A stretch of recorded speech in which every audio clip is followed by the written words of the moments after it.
ایک بار نبی کریم نے روٹی لی اور تھوڑا سا سالن، جب آپ نے کھا لیا تو آپ کی آنکھوں میں آنسو آ گئے۔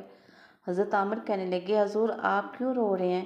تو آپ نے فرمایا، میں سوچتا ہوں 7 دن کے فاقے کے بعد کھایا ہے، میں ڈر گیا ہوں کہ جب میرا رب مجھ سے حساب پوچھے گا تو میں کیا جواب دوں گا۔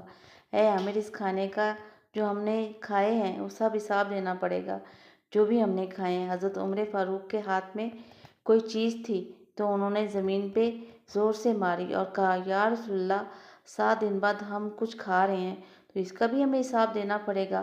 آپ فرمانے لگے، اے عمر، وہ ہمارا رب ہے، جب وہ ہمیں نعمتوں سے نوازتا ہے تو یہ حساب تو ہمیں دینا پڑے گا۔ تو یہ صحابہ کرام فرمانے لگے کہ ہم نے ارادہ کیا کہ آج کے بعد ہم پھر سے فاقے کریں گے، کم کھایا کریں گے۔ آج لوگوں کو ایک وقت کا کھانا نہ ملے تو کہتے ہیں اللہ نے ہمیں آزمائشوں میں ڈالا ہوا ہے۔ ہر حال میں اللہ کا شکر